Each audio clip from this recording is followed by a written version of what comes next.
Good morning, everyone. Welcome to the Winds, Water, and Wildfires Summit in the Southeast, hosted by the National Association of Conservation Districts. My name is Ann Walker, and I am the Wildfire Program Coordinator for NACD, and will be your facilitator today. I am super excited about the agenda. We've had a fabulous planning group, and that really shows in the agenda and our speakers today. So thank you to all of you for being here, and thank you to NACD for putting this together.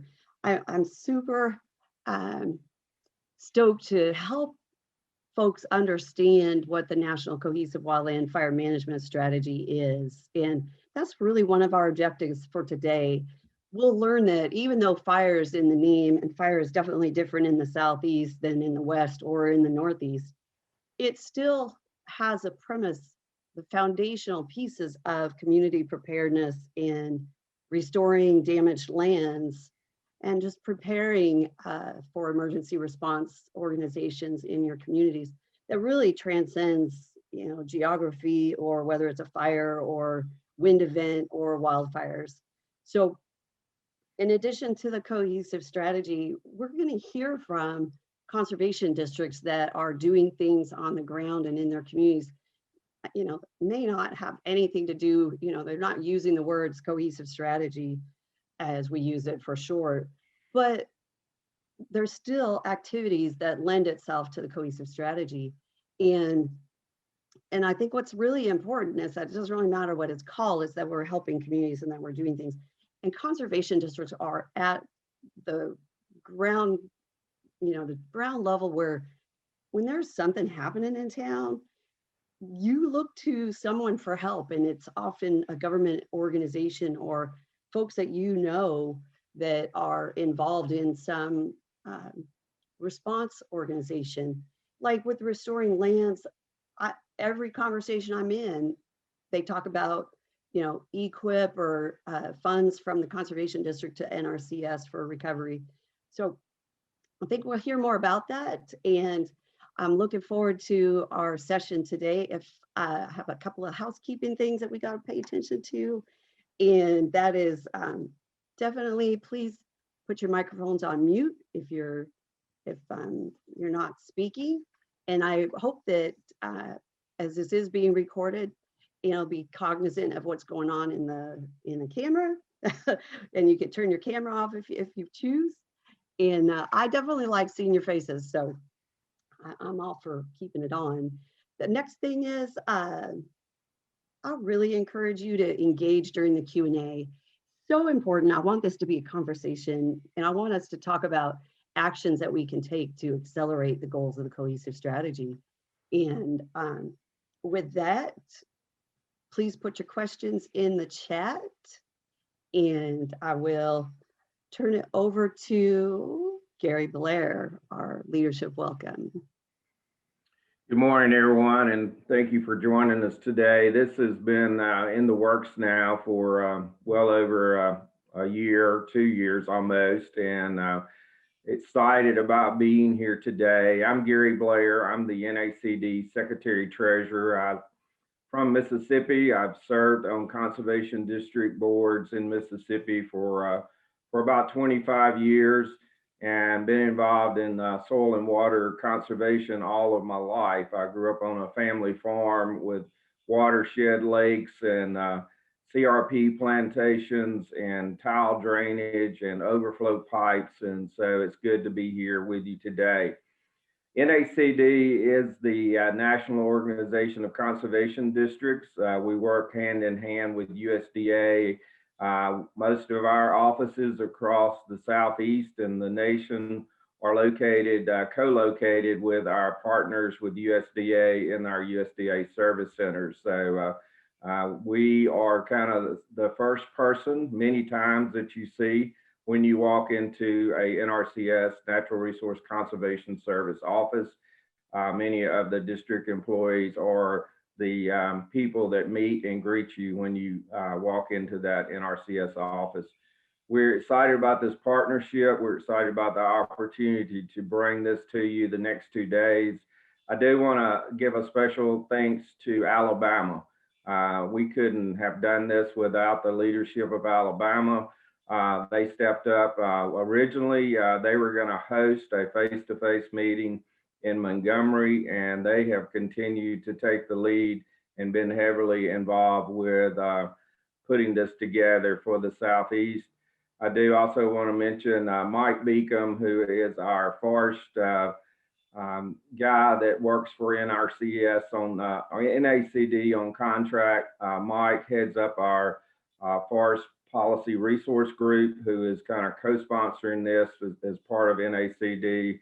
And I want to thank Mike. I also want to give a shout out to Keith Owen, who is our Southwest NACD employee that covers our Southwest, and then Candace Abenati, who is our Southeast NACD employee. So we've got a lot of great topics today, a lot of great speakers, and I look forward to listening to those. And I do want to also thank Ann. When we started working on this, Ann Walker's name came up, and she's kind of been the lead lady. And so thank you, Ann.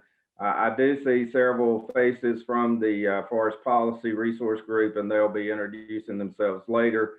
But again, on behalf of NACD, we want to thank you for participating and being here. We're very excited to have Chris French with us. Chris is the Acting Deputy Undersecretary for Natural Resources and Environment. Chris, thank you so much for taking your time to be here with us today. And I give you this opportunity to give a welcome on behalf of USDA. You bet. Thanks, Gary. And I want to thank all of you for attending this event. For me right now, we're at a critical pivot in natural resource conservation management. And I want to talk a little bit about that. For those of you who don't know me, my name's Chris French, and I am the Acting Deputy Undersecretary for Natural Resources and the Environment here at USDA. During my day job, I work as a deputy chief at the National Forest System over at the Forest Service. I'm also an active landowner and work with a large land area that my family is a part of, where we manage through a number of programs and broad conservation work. And so I kind of have a 360 when I think about conservation from a private landowner standpoint up through our role in terms of leadership and enabling this sort of work in terms of the federal government. You know, I think as I look out across this year and how important I think a summit like this is that we know that we're about ready to have another record-setting season of fires and other environment-related effects, whether it's hurricanes, windstorms, things like that. You know, if I think about fire right now, I think, as most of you are probably aware, we've kind of gone past that idea of talking about a fire season, because our fire seasons tend to be year-round, and they're affecting places at a scope and in ways that we just haven't seen before. So from Florida to Alaska and states and communities all in between. And just this week in Arizona, earlier than ever, you know, we're seeing evacuations and closures of areas due to wildfire. This comes from some key things. We know that one, we have a lot more people living in places where we see wildfire. Two, we've been suppressing wildfires, especially in places out west, where fire was a natural part of the system, and those forests have just grown dense and thick, and now they're burning in ways that are intense. And finally, climate change. As we look at the effects of a climate changing, and we're seeing this in many different areas, but we have longer, hotter fire seasons, and that is affecting our weather conditions, our wind events, and it's affecting the intensities of how these fires are burning. The effects are dramatic to our forest-dependent communities. And I know you've all seen some of the pictures, but also affects, you know, not just the homes and the memories and lands that folks are a part of, but it affects the systems that they're a part of, the water that feeds a community, or the the places that they depend on for hunting or recreation, those sorts of things. For me, right now, it's imperative when we look at restoration of our lands across the country right now, it's imperative to me, especially when I look at the lens of forest management, that we start to act at the scale of the problem that now is in front of us. And that, Anne talked earlier about the working towards the National Wildland Fire Management Strategy and the cohesive strategy. The tenets of that are as important as ever right now. It's establishing fire adapted and disaster resilient communities through work with each other. It's to protect our communities in a way that is looking at an all land solution.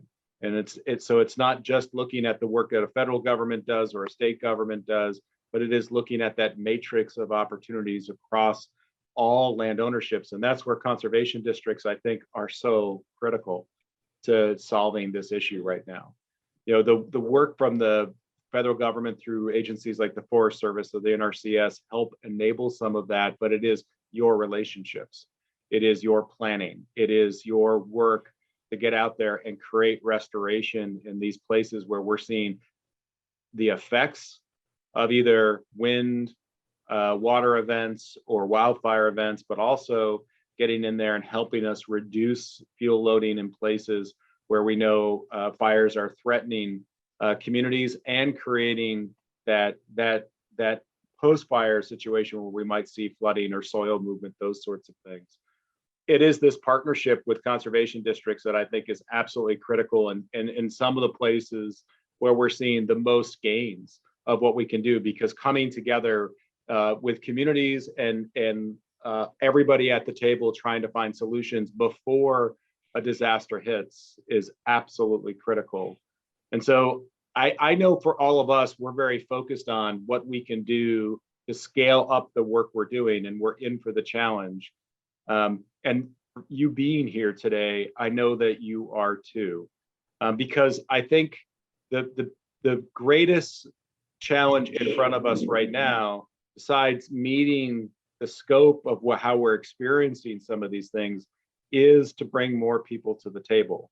It is to reach out and bring in folks that have not been involved in the past and get them talking about what we can do across our communities, across our land ownerships, to better create resilience in these systems, whether it's planting trees, thinning fuels that are out there, or creating restoration where we've seen some of these big environmental disasters, whether it's from a flood, from a hurricane, or from a wildfire.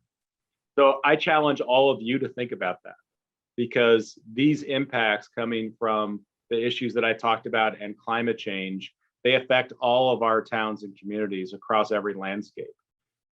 So I really encourage you to think about, how do you scale up your work and how do you engage with partners that have not been to the table before, and get them involved and get them a part of the solution. And I think that's how we're going to be able to solve things. So I look forward to the dialogue today. I look forward to the idea sharing and the examples of some of the great work that is out there. And I really appreciate the invitation, Anne, and from the National Association of Conservation Districts, to just take a few minutes and talk with you this morning. Welcome to this Winds, Water, and Wildfire Summit. And I welcome and look forward to the work that you're going to do over the course of it. Thanks, Anne.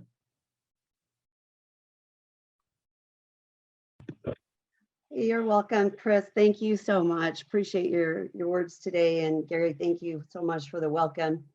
I think what you say, Chris and Gary, I mean, both it's very important that, folks in local conservation districts understand they are so key to communications, regardless of what event is going on. And I think there's a lot of programs out there for, that may have cohesive strategy or fire in the name, but they're, funds and programs that can help with, pulling together a community plan for an event. I mean, living in Oklahoma this last winter, and Keith and Lisa can speak to this too. I mean, we had a horrible ice storm, and looking through the Wichita Mountains area and the wildlife area, it looks like, I mean, just the majority of the trees are completely damaged, and there's a lot of wood on the ground. You know, a lot of room for devastating wildfires to just burn right through that and damage wildlife habitat. I hope later and after we get through our introductions that maybe we could speak to that if you're able to stay on. Chris. Okay, sounds good. I'll turn it over to Charles Holmes. Welcome, Charles.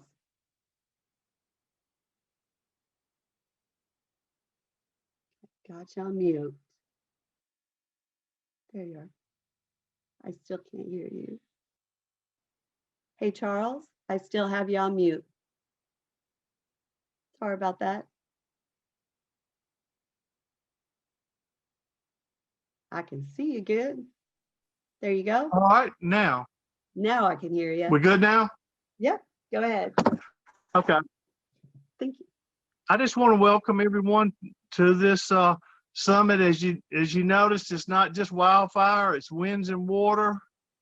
And the Southeast is so unique and it's so much difference than some of the other parts of the country.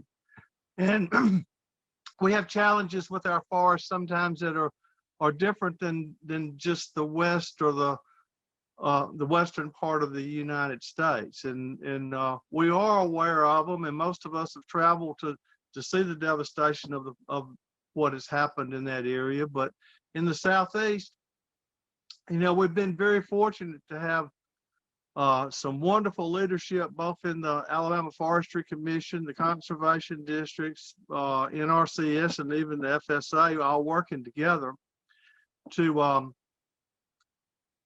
prevent fires more than anything else. And we had a state forester several years ago by the name of Bill Moody, who, to take some of the pressure off of the Alabama Forestry Commission, set up volunteer fire departments in all of the counties. He was a wonderful politician, went to the legislature, got it funded, and most of the roadside fires and the field fires and the garbage kitchen on fire stuff is pretty much handled by these volunteer fire departments. And it's been, you know, it's been a godsend here in Alabama. We have had some wildfires that burned several hundred acres, but you know, because of the leadership and the working with our partners, we've been able to keep a lot of that from happening. The conservation districts have been involved in EQIP programs and helping getting fire lanes and cleaning up debris.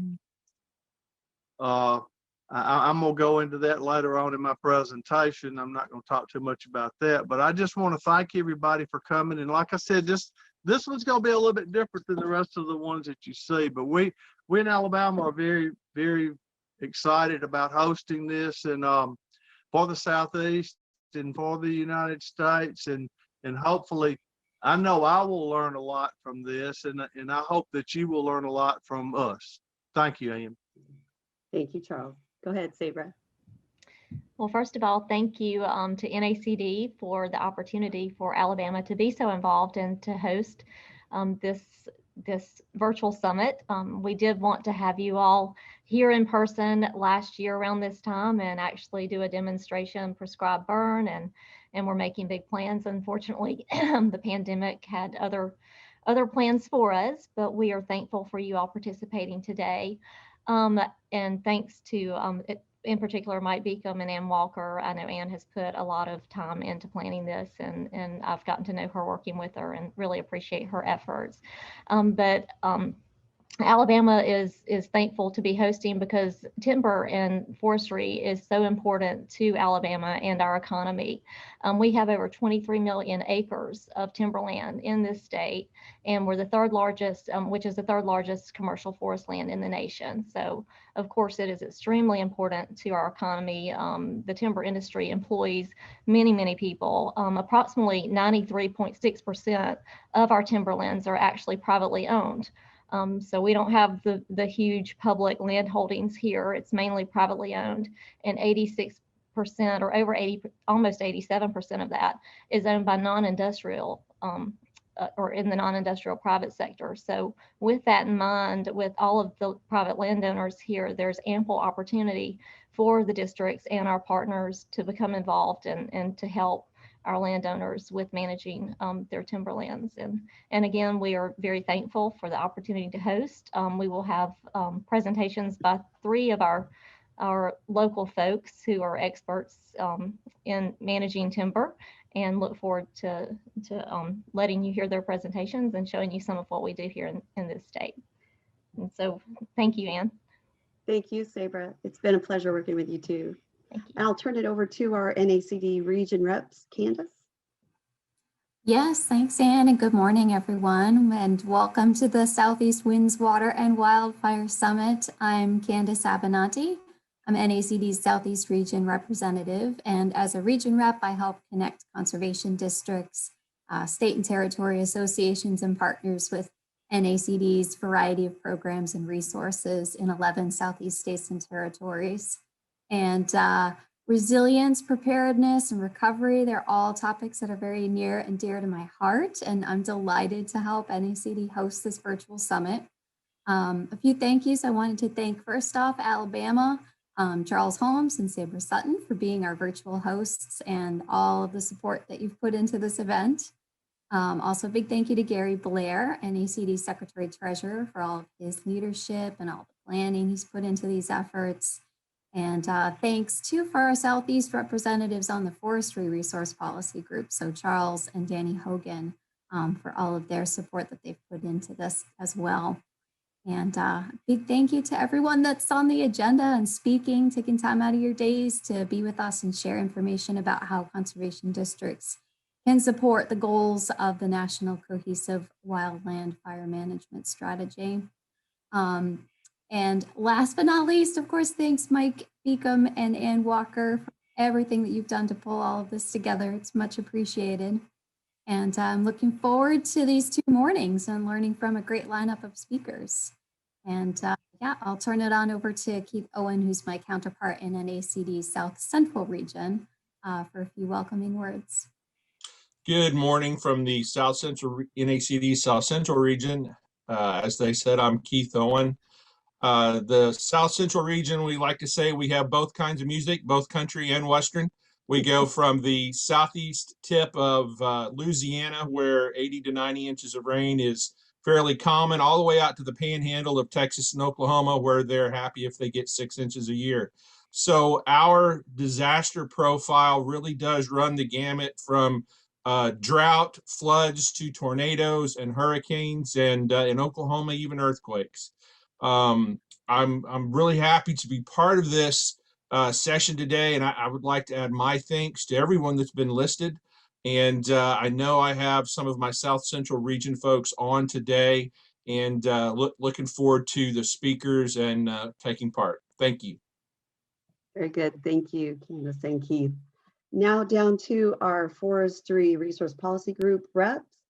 John McAlpine plans to be on tomorrow, and Alan Williams they're having some storms in Louisiana, so he is not able to join.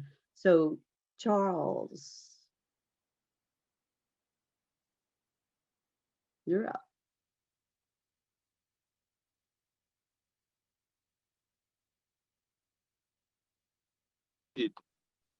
There. Am I unmuted now? Yeah. Okay. I can hear you.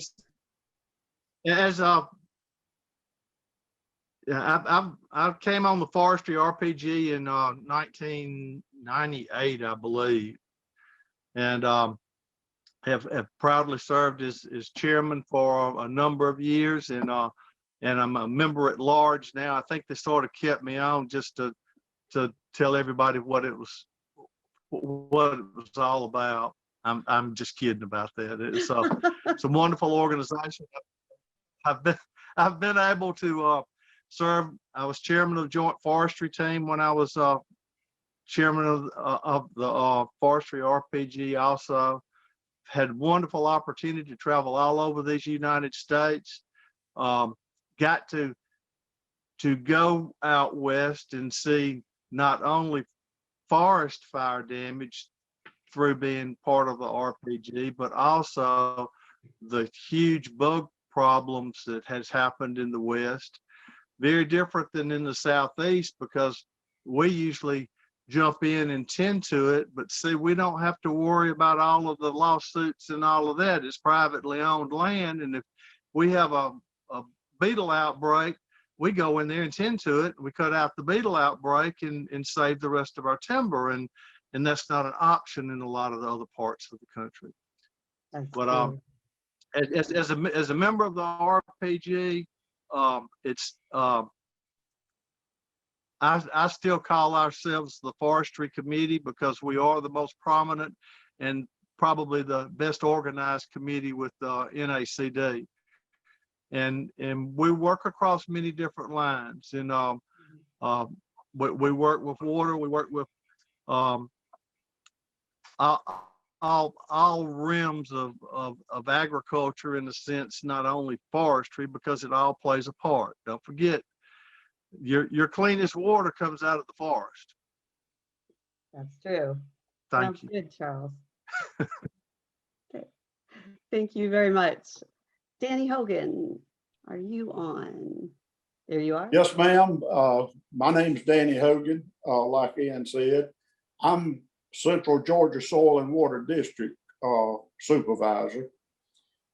And I've only been NACD rep RPG for, this is the second year, so I'm a newcomer. Charles is a historian of it, is what I was told. But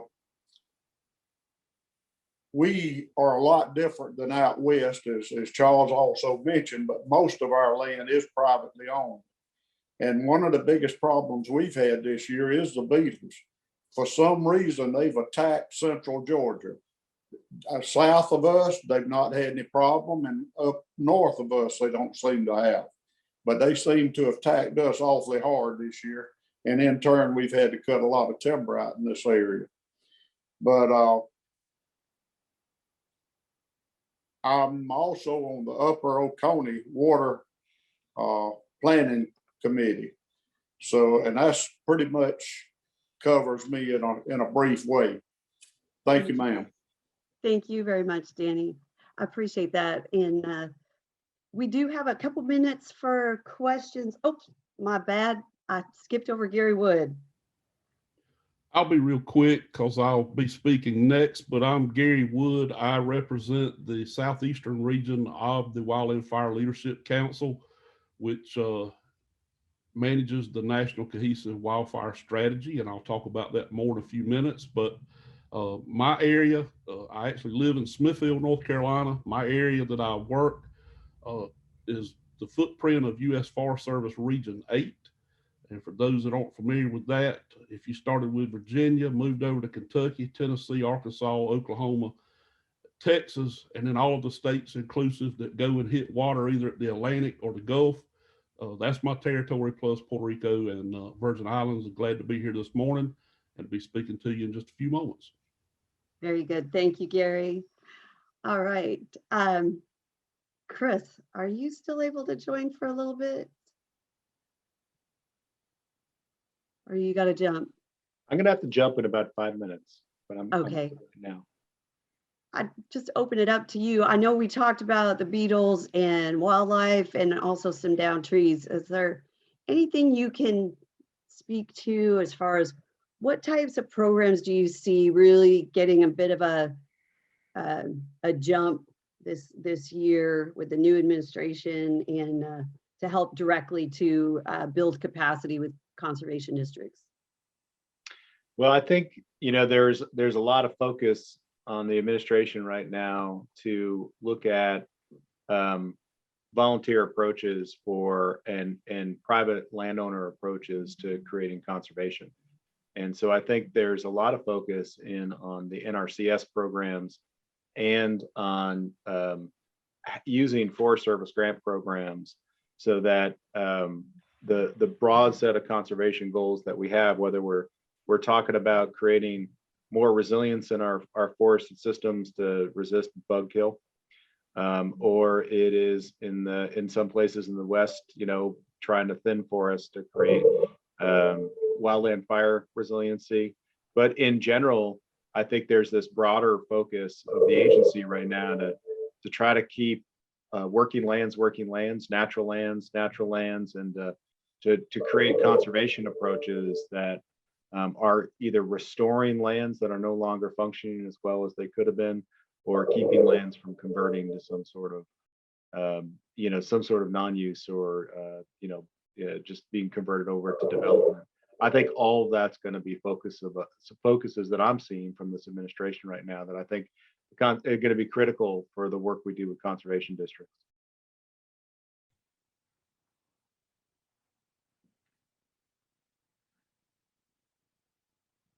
And this is Gary. I was just wanting to thank Chris and the U.S. Forest Service. I was kind of remiss in mentioning the U.S. Forest Service, but we could not perform our duties with the forestry RPG without the support of the U.S. Forest Service and the grant that we received through the U.S. Forest Service. So just special thanks for that. I did want to also mention I have posted several links to the NACD website that if you want to learn more about NACD, that's there. We're excited to be celebrating our 75th anniversary, and then just more about what we do with forestry and our summer meeting. And I believe there's a question from Tyler in the chat for Chris.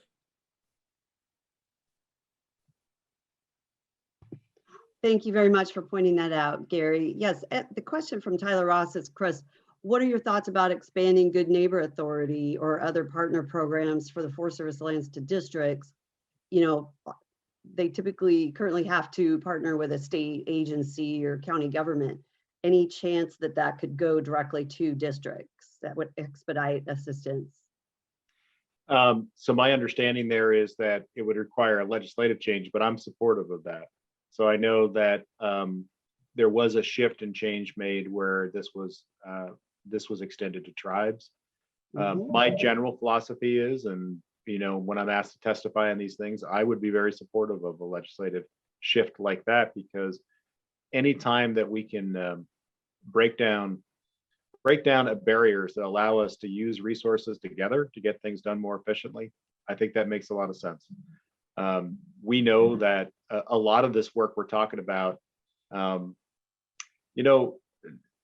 climate related or natural event related things that impact our lands, whether they're floods, hurricanes, wind events, bug kill events, wildfire. They don't really look at who owns what, and but we still need to address those things. And so anything like extending Good Neighbor to conservation districts, if it helps facilitate getting that work done more effectively and efficiently, I support. So I think that's a great idea.